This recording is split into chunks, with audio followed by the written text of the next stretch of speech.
Hey y'all, welcome to Santino Sunday Cigar Review. As promised, I'm here with Ruben Lopez, so stick around and see what we have coming up, y'all.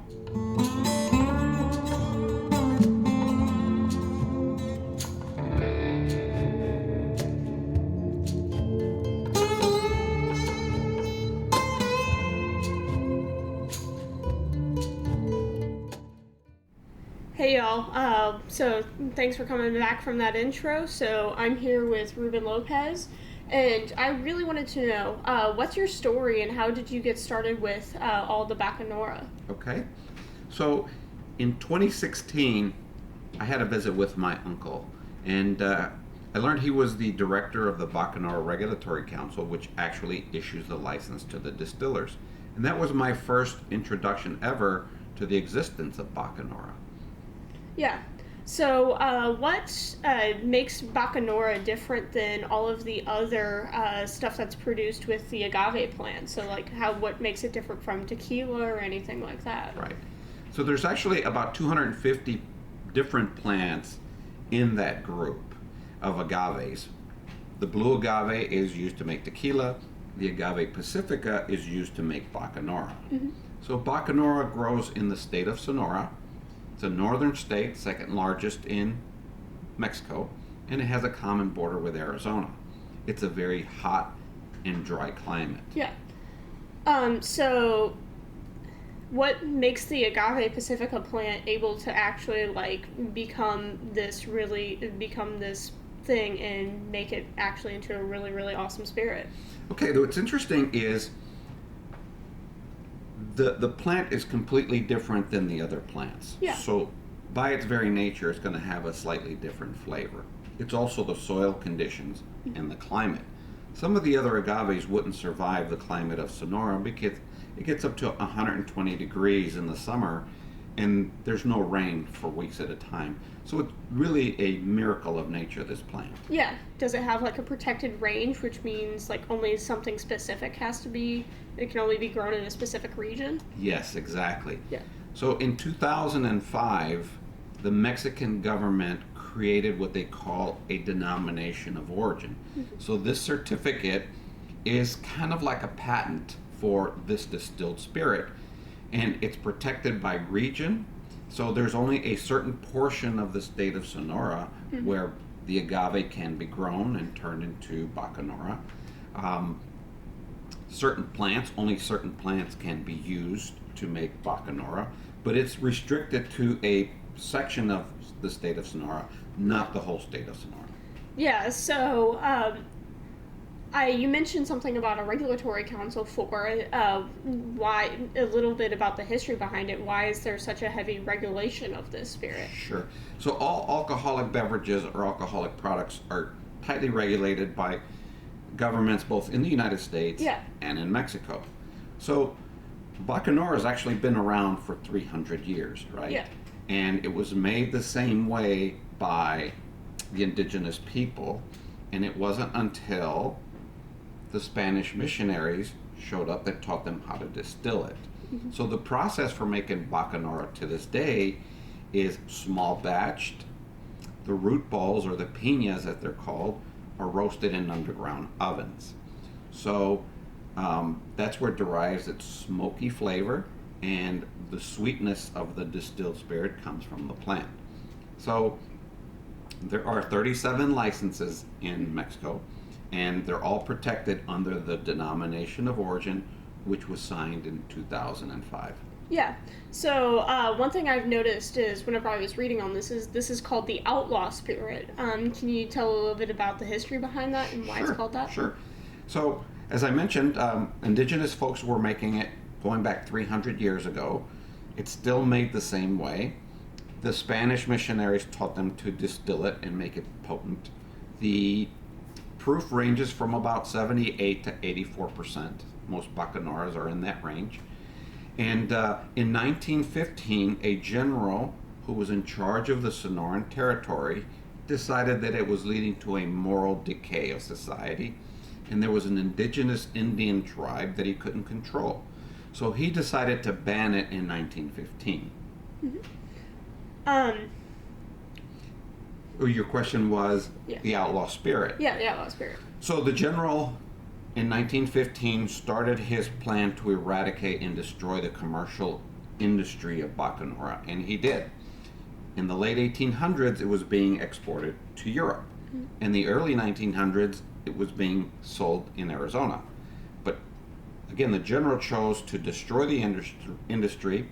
He rode into the countryside with his deputies and tracked down the distillers. And if he was having a bad day, legend has it that he would hang the distillers, or it was death by firing squad.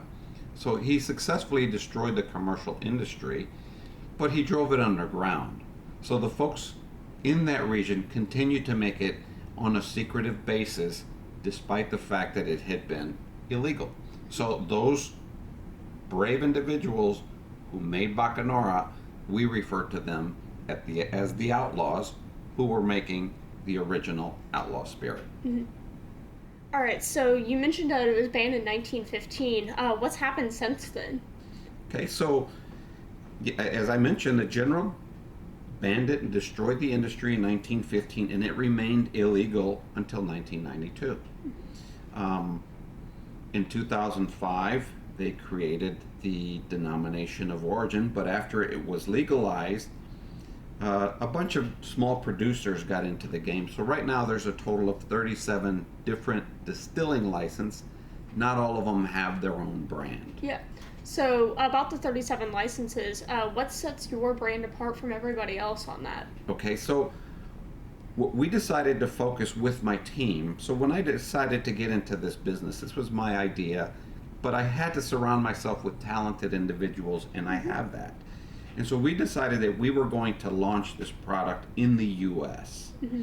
And so that's what sets us apart. Most of the team is actually from St. Louis, and they combined have over 100 years experience in developing brands and promoting brands from scratch. Mm-hmm. So one thing I also read about is that you are also focused on sustainability in the growing region. Care to talk about that a little bit? Sure. So I bought a farm last year within the region that's defined by the denomination of origin, right? That's the certificate that protects Bacanora. So I bought a farm, and I am planting next week agave within the region, and we've actually partnered up with Bat Conservation International. The bats are crucial to the pollination of agave, and so without agave you don't have bats, and without bats you don't have agave. It's a little simplistic, but they need each other. And so we are planting 15,000 agaves next week. In the fall, we'll plant an additional 10 or 15,000, and we will leave some of them available to go to bloom for the bats to pollinate, and that's the agreement that we have. So we are growing our own Bacanora, and we're starting with a greenhouse, and so we have a long-term view of this industry, and we want to create jobs in Mexico, and we want to create jobs in the United States. Yeah, so I'm sure the part that everybody's been wondering now, so care to explain about these bottles and what each and every single one of your Bacanoras are? Sure. So Bacanora is, again, made from the Agave pacifica plant. Our brand is SUNORA, SUNORA. This is 84 proof, and it's available in 10 states. With the Bacanora, we've made 2 cream liqueurs. We have made a mocha, which is a combination of coffee and chocolate. It's fantastic. We also have a pineapple colada, which is just like a pineapple colada. Folks ask me, what do you mix with these 2 creams? I tell them they're so good, they don't need anything but a straw or perhaps a little ice. The Bacanora can be used in any kind of cocktail where you would use a tequila. It has a sweet characteristic and a smoky finish because of the cooking process. Mm-hmm. Yeah, I know my mom is a big fan of the mocha one, so yeah, she's a giant fan of that one. Well, she has good taste because we've entered into a number of competitions, actually a total of 5, and we've won repeated awards. So not only does the public really like our product, but so do the industry professionals. All right, so I was wondering about the distribution of this product. You mentioned the 10 states thing, so where can you find this? Sure. So we have a very robust website with a store locator feature on it. It is found in the 10 states. We started with Missouri because they were a small Missouri startup.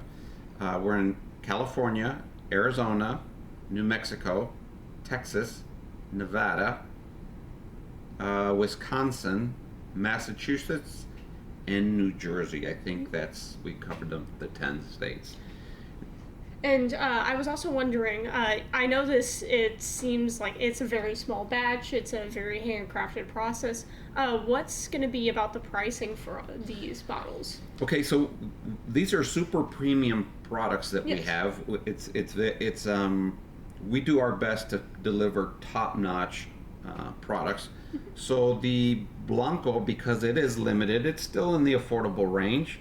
It's priced, I've seen it between 40 and 45 bucks, somewhere in that neighborhood. And the creams are usually between 20 and 25 bucks.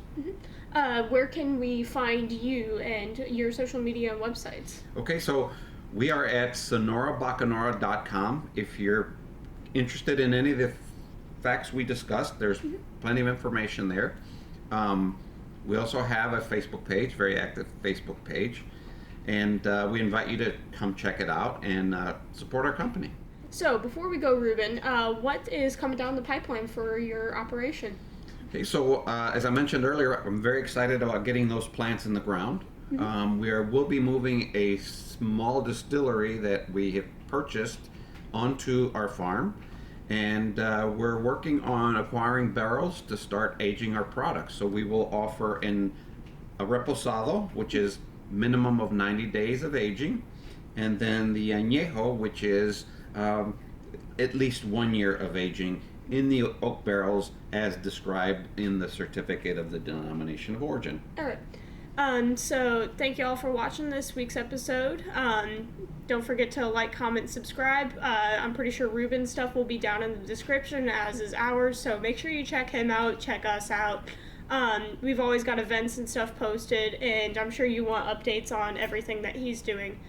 Don't forget to like, comment, subscribe, hit that notification bell, and have fun, y'all.